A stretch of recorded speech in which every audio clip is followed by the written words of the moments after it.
Bismillahirrahmanirrahim.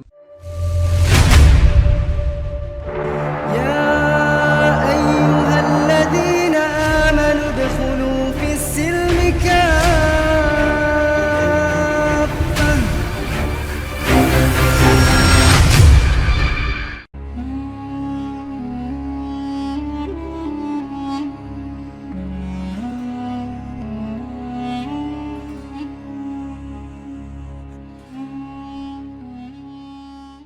Pada kesempatan kali ini kami akan membahas mengenai sejarah berakhirnya riwayat Dracula di tangan Sultan Muhammad Al-Fateh.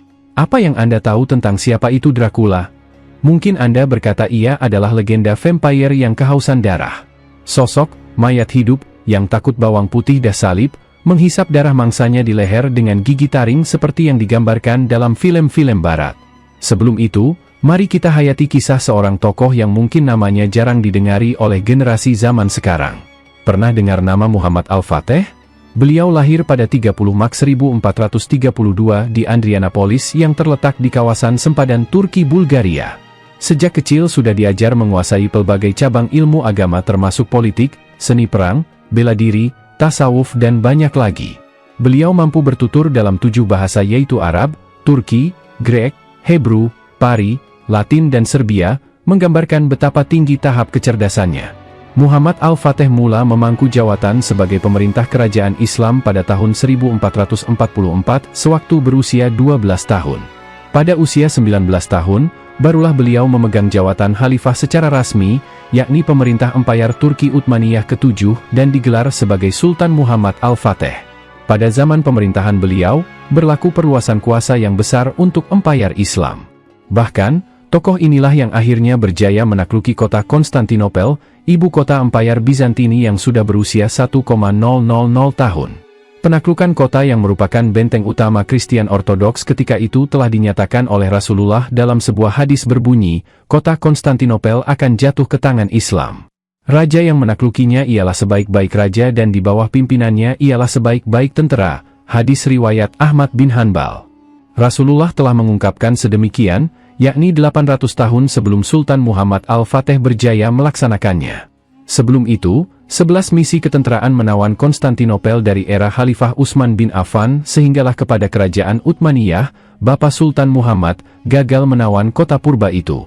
Hanya Sultan Muhammad Al-Fateh yang ketika itu baru berusia 21 tahun berjaya meruntuhkan kekebalan kota itu, sekaligus membenarkan hadis Rasulullah ratusan tahun sebelumnya. Nama kota itu ditukar menjadi Islambol yang bermaksud Islam keseluruhannya, kini dikenali sebagai Istanbul. Beliau juga yang menukar gereja besar di kota itu menjadi Masjid Hagia Sophia. Melalui penaklukan itu, Islam kian tersebar ke Bosnia, Hungari, Serbia, Albania dan negara-negara sekitarnya. Selepas berjaya menakluki Konstantinopel, sampai masa kali pertama tentara Islam mengerjakan sholat Jumat di situ. Timbul tanda tanya, siapa yang akan jadi imam? Lalu Sultan Muhammad bertanya kepada tenteranya, siapa yang pernah meninggalkan sholat fardu, sila duduk. Tidak seorang pun tenteranya duduk. Beliau berkata lagi, siapa yang pernah meninggalkan sholat rawatib selepas baligh, sila duduk. Sebahagian tenteranya duduk. Beliau berkata lagi, siapa yang pernah meninggalkan sholat tahajud selepas baligh, sila duduk. Maka semua tenteranya duduk. Oleh itu, Sultan Muhammad telah mengimamkan sholat Jumat pertama di kota itu karena hanya dia satu-satunya yang tidak pernah gagal menunaikan ketiga-tiga sholat itu sejak beliau akil baligh. Karena itu beliau digambarkan sebaik-baik pemimpin dalam sejarah Empayar Islam. Generasi kita hari ini disogokkan dengan pelbagai karya barat tentang watak si penghisap darah ini. Percayakah Anda jika watak Dracula itu sebenarnya wujud? Dia sebenarnya adalah manusia biasa yang hidup sezaman dengan Sultan Muhammad Al-Fateh pada kurun ke-15. Ketika itu berlaku peperangan antara Empayar Islam dan Empayar Kristen dalam merebutkan wilayah untuk meluaskan kekuasaan masing-masing. Kemuncak peperangan itu apabila runtuhnya Konstantinopel ke dalam penguasaan Turki Utsmaniyah. Dracula atau nama sebenarnya Vlad III berasal dari sebuah kawasan bernama Wallachia di Rom. Dia adalah keturunan keluarga diraja kawasan itu yang ditugas gereja untuk menghapuskan penguasaan Islam ke atas wilayah tersebut. Secara ringkas, Vlad III merupakan salah seorang panglima tentara salib. Disebutkan bahwa dia banyak melakukan pembunuhan terhadap umat Islam. Lelaki digelar Dracula ini telah membunuh 300.000 umat Islam. Korbannya dibunuh dengan pelbagai cara yang kejam. Antaranya dibakar hidup-hidup, dipaku kepalanya dan disula. Paling kejam bila Vlad III melakukan taktik seksaan psikologi dengan melakukan hukuman, impalement, di mana sebatang tombak tajam akan ditusuk melalui dubur menembusi perut, kerongkong hingga keluar semula pada bahagian mulut atau kepala. Bukan hanya orang dewasa, bayi kecil turut jadi mangsanya. Beliau digelar Dracula yang membawa maksud, Son of Dracul, Dragon, karena perbuatannya dan para tenteranya yang suka minum darah manusia yang diseksa mereka. Apabila wakil kerajaan Turki datang untuk mengutip cukai di wilayah yang telah dikuasai Islam ketika itu, Vlad III membunuh sewenang-wenangnya utusan tersebut. Karena kekejamannya itu, Sultan Muhammad Al-Fateh mengisytiharkan perang untuk memburunya. Vlad III bersama tenteranya pernah pergi ke sebuah kawasan di Bulgaria yang berada dalam penguasaan kerajaan Uthmaniyah. Mereka menyamar untuk masuk ke kawasan itu lalu membunuh penduduknya sebanyak lebih 23.000 orang. Pernah sewaktu dalam perjalanan mencari Vlad III, Sultan Muhammad bersama tenteranya lalu di sebuah kawasan hutan yang telah dibakar.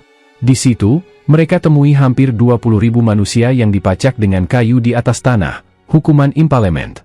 Sedikit sebanyak ia telah menjatuhkan semangat tentara Islam bila melihat kekejaman itu.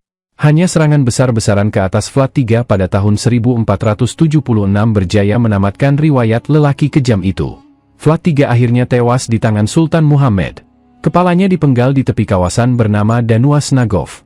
Sebuah buku berjudul Dracula, Pembantai Umat Islam dalam Perang Salib, karya Hypatia Cniajna menyatakan, kekejaman dilakukan Vlad III coba dimanipulasi oleh Barat sejak zaman dahulu agar tidak tercoreng wajah mereka.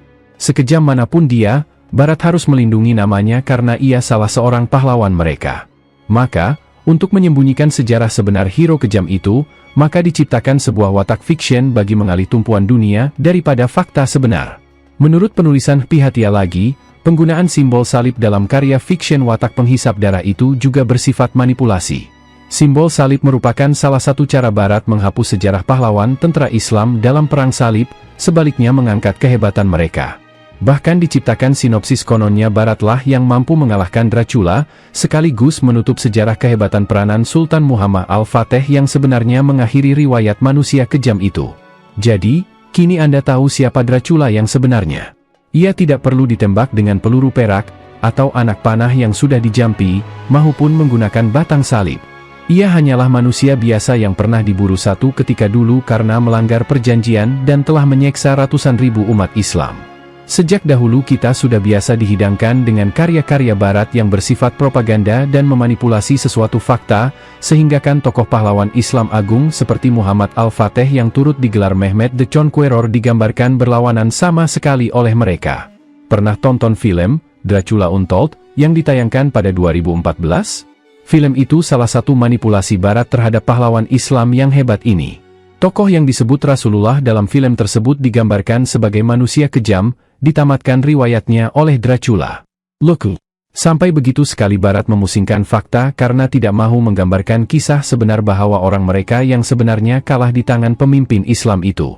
Terima kasih sudah mengikuti video-video kami, jangan lupa share, like dan subscribe agar bisa selalu mengikuti update video dari kami.